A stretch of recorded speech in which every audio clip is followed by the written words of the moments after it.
2024 está perto do fim e acende um sinal de alerta. O ano tende a ser o mais quente da história da humanidade, atingindo novos patamares perigosos para o clima. Segundo o relatório de duas instituições, a população enfrentou, em média, 41 dias a mais de calor por causa das mudanças climáticas.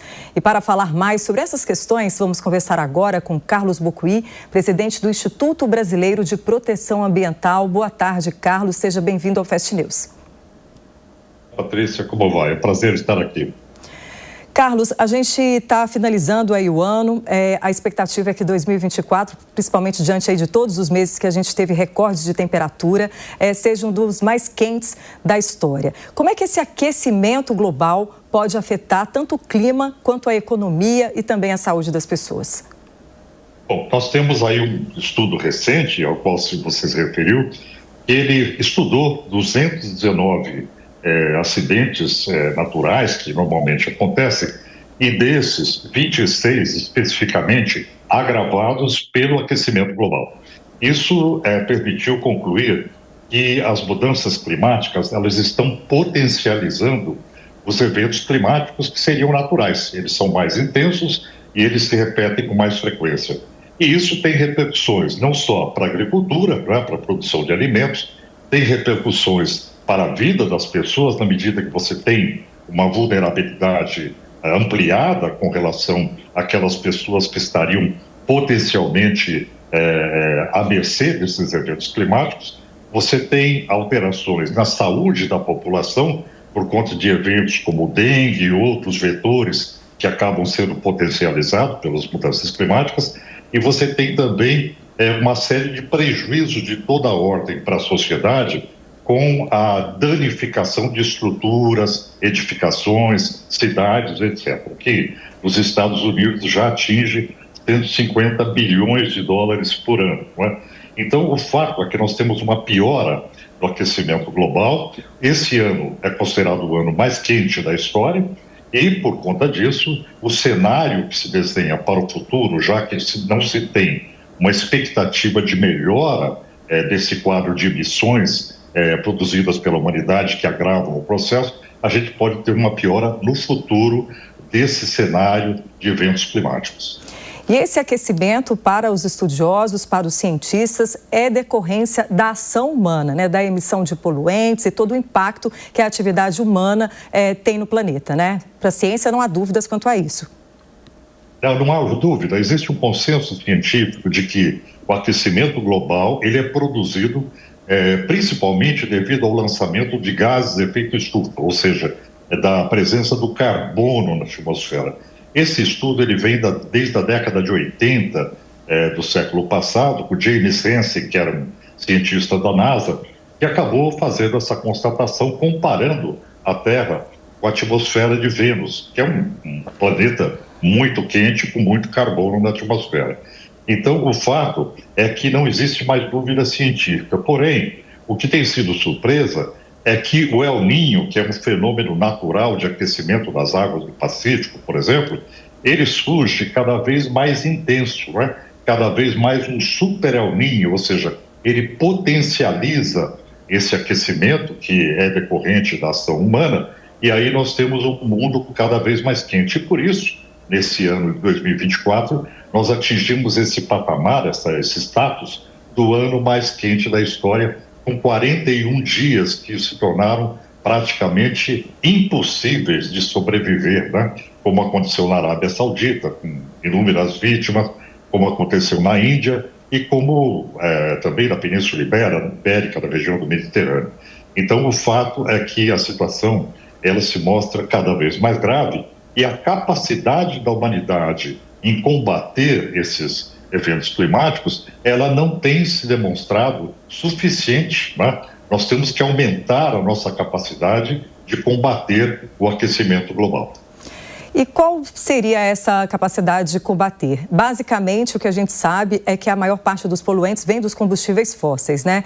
As empresas que trabalham com petróleo começaram a fazer vários incentivos aí para a energia renovável, mas nesse próximo ano o orçamento mostra que há mais interesse em continuar explorando o petróleo, né, e os combustíveis fósseis do que fazer a transição energética necessária para combater as emissões. Como é que você vê essa situação? Como que a gente tem a capacidade de reverter esse nível de aquecimento que o planeta tem acontecido ano a ano?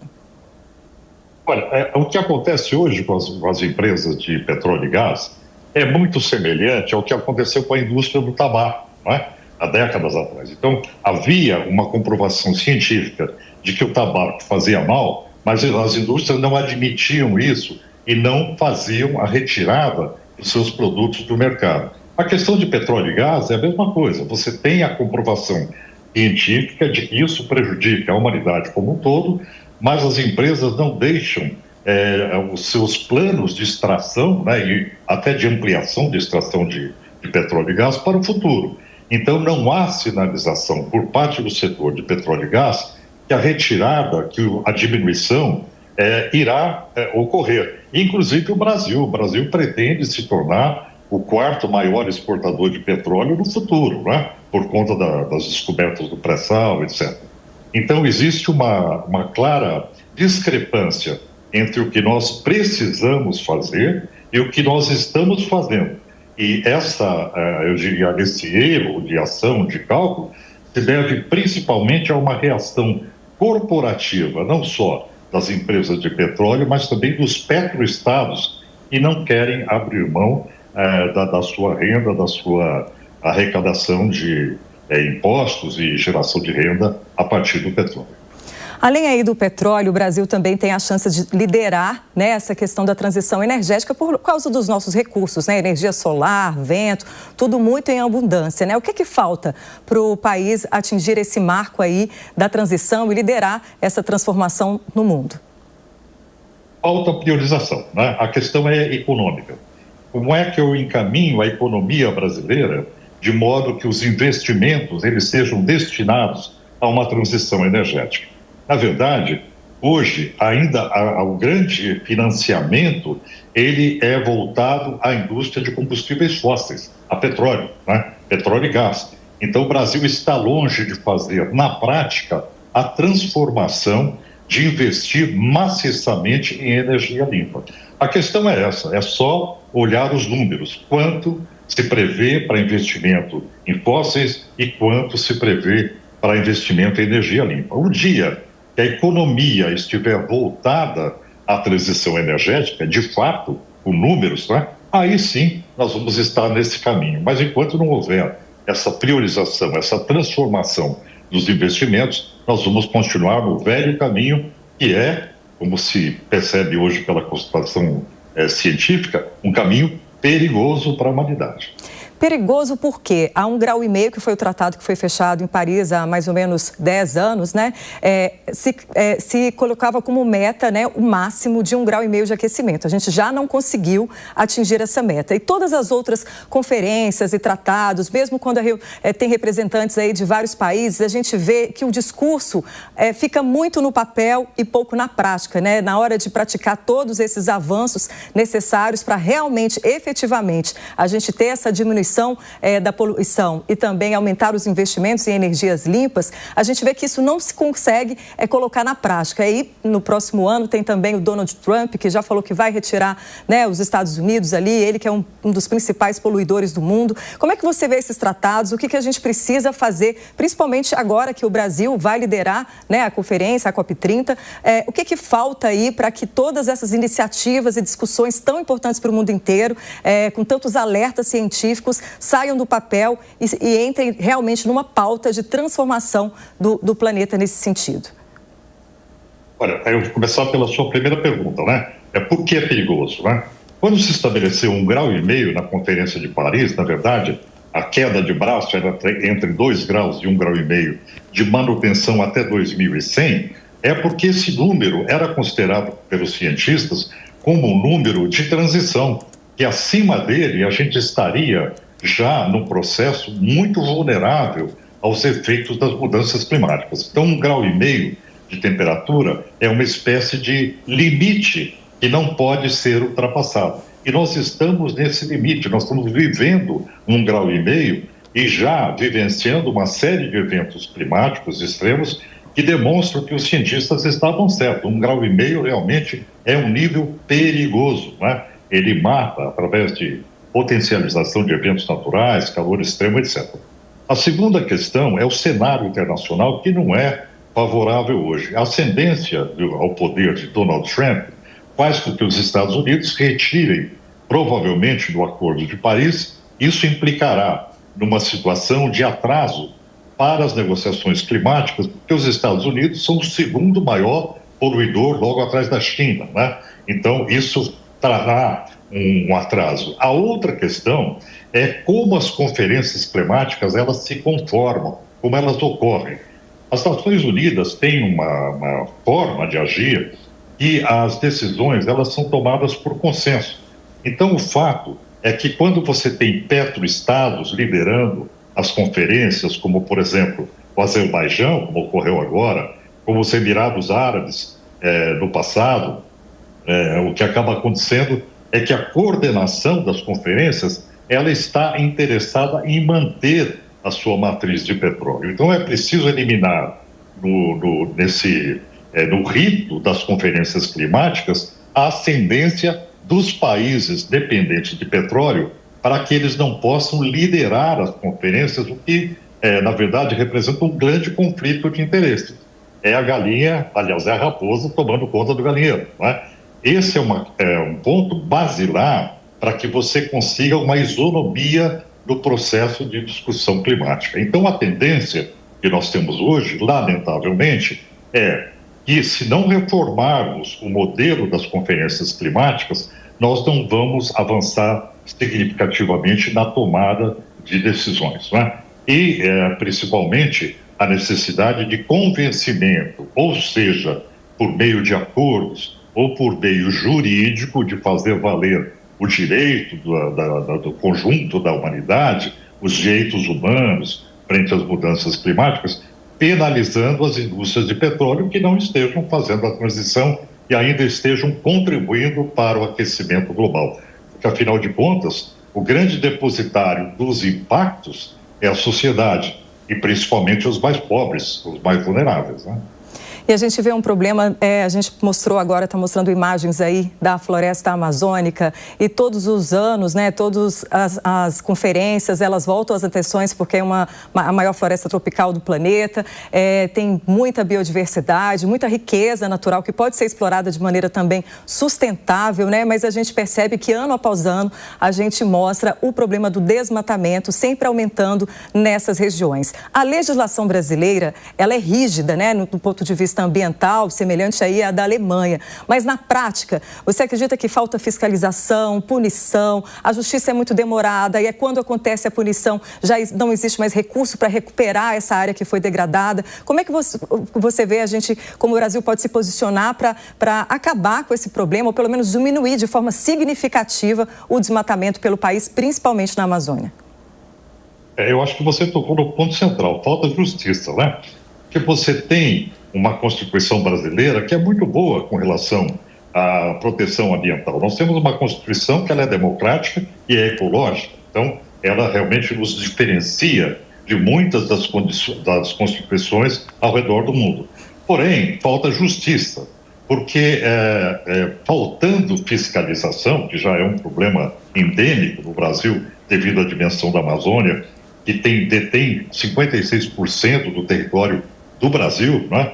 Nós temos também a falta de aplicação da lei. Então, você tem a destruição de uma área da floresta e não há a obrigatoriedade ou acompanhamento daquele que degradou de reconstruir o que ele degradou. Então, não basta só penalizar através de multa, porque o infrator recorre, a multa é arquivada, leva muito tempo para pagar, passa a ser um bom negócio negociar através da contestação de multas, né? Então, a grande questão é estabelecer uma política do judiciário brasileiro para que o judiciário consiga fazer real essa fiscalização, ou seja, na medida que você detecta que houve dano ambiental, que haja a obrigatoriedade de reparação desse dano ambiental. Essa é uma grande questão para a Amazônia, e aí é preciso pensar nesse modelo de trabalhar contra a impunidade, num cenário que está cada vez mais tomado pelo tráfico de drogas, pela criminalidade em geral, que a Amazônia hoje é um hub, né, de atividades criminosas que vão desde da mineração ao desmatamento, ao tráfico de drogas e outros elementos que são antagônicos à lei e à ordem, né? Então, a Amazônia, ela é realmente a menina dos olhos do Brasil, né? É o grande elemento a se proteger. E também no mundo, porque o planeta depende de 3 grandes sumidores de carbono. Brasil, né? Amazônia, e os outros países que detêm a Amazônia, a África, a floresta do Congo, as florestas da Indonésia e os oceanos, que também fazem essa absorção de carbono. Então é preciso, não só por conta da absorção de carbono, mas também da proteção da biodiversidade, para se combater a desertificação, que pode ser grave para o Brasil no caso de uma falência ecossistêmica da Amazônia, né? Então, essa é uma das prioridades zero. O Brasil deve realmente se empenhar nessa defesa e fazer disso o grande cartão de visitas brasileiro para a questão internacional. Então, a COP30, que vai ocorrer agora em 2025, ela traz esse grande desafio do Brasil assumir o seu DNA, o seu papel primordial, detentor de floresta, de biodiversidade, para fazer a diferença nas mudanças climáticas que vêm sendo significativamente e seguidamente sediadas em países que são dependentes de petróleo, né? Então, o Brasil é um grande diferencial e nós esperamos que isso traga um resultado bastante positivo.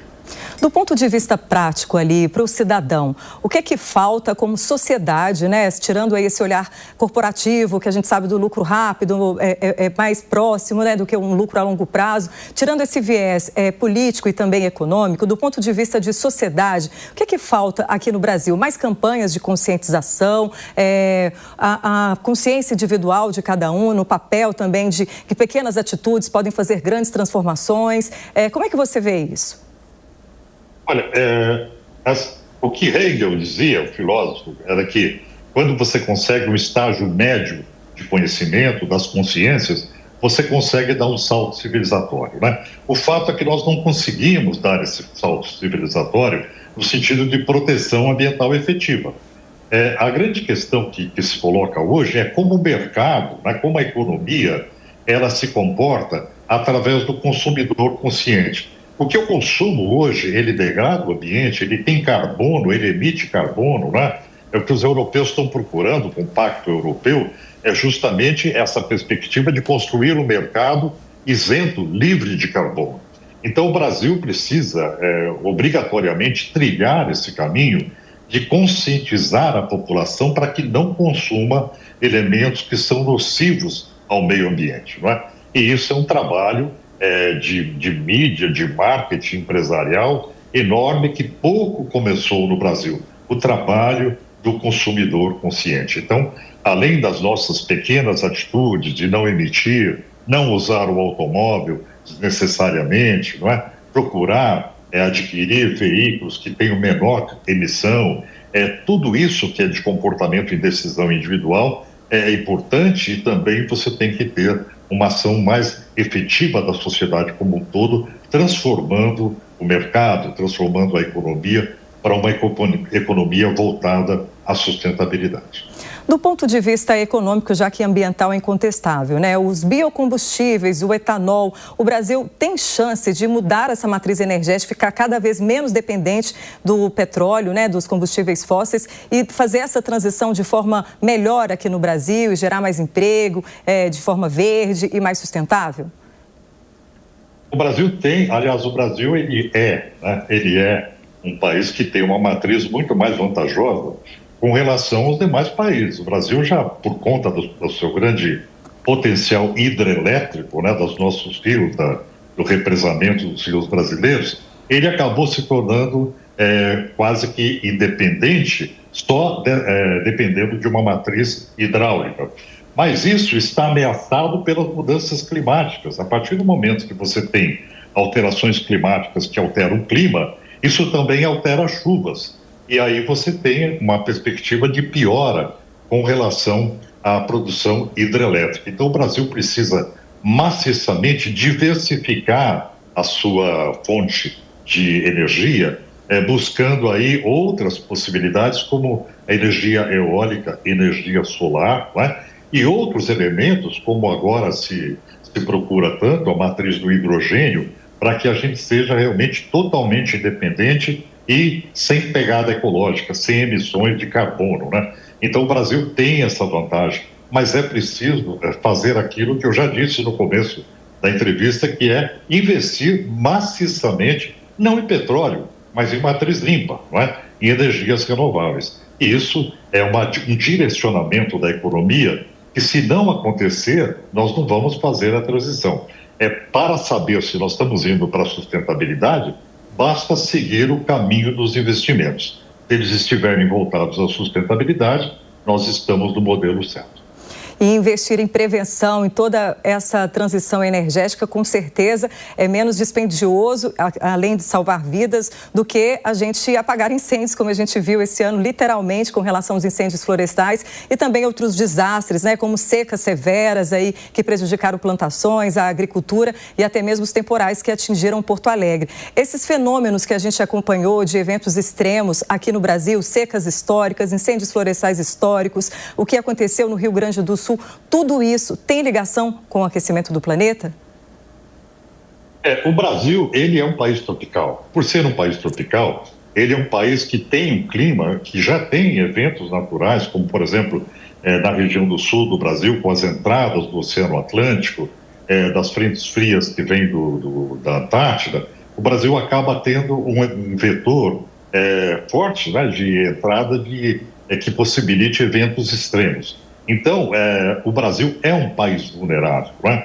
E um país vulnerável de duas formas. É um país vulnerável do ponto de vista climático, diante das alterações climáticas, e é um país vulnerável por conta das vulnerabilidades pré-existentes que nós temos. Por exemplo, as periferias das grandes cidades, as habitações frágeis, a ocupação de várzeas, a ocupação de áreas inundáveis, a ocupação de encostas. Então, o Brasil ele tem uma pré-vulnerabilidade e, na questão das mudanças climáticas, é muito importante quando você pensa em prevenção, não é? Como é que eu vou tratar a questão climática de forma preventiva? É você considerar que nós temos que mudar o modelo de ordenamento territorial para um modelo que não seja, que não leve, não é, as populações a uma maior vulnerabilidade. Então, o Brasil é, sim, sujeito aos impactos das mudanças climáticas, por isso o Brasil deve não só contribuir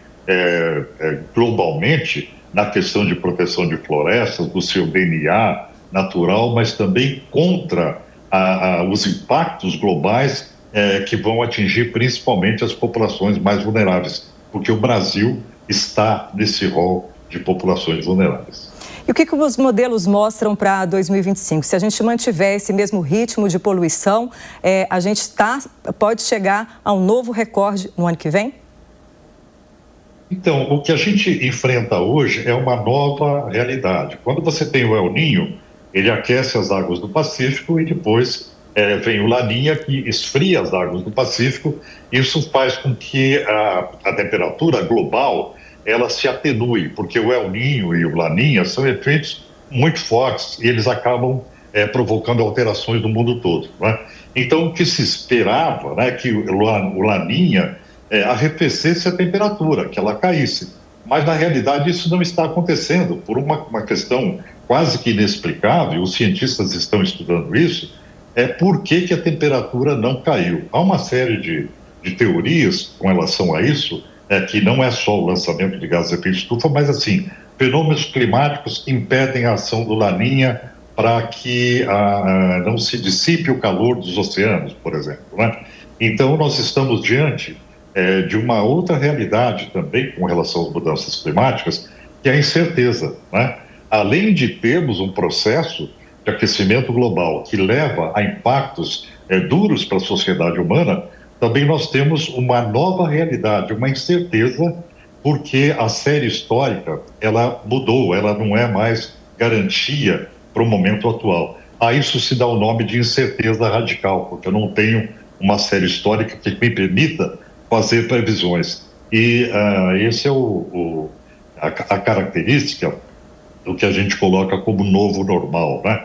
Onde você tem que ter o cuidado necessário para cuidar daquilo que é previsível e tem que ter um cuidado adicional para lidar com a imprevisibilidade que esses tempos de alteração climática acabam trazendo. Eu agradeço a sua participação, Carlos Bocuí, presidente do Instituto Brasileiro de Proteção Ambiental. Obrigada pelos seus esclarecimentos aqui ao Fast News. Eu que agradeço. Vamos esperar que 2025 seja menos quente. É isso que todo mundo espera, né? Com menos impacto aí para todos nós.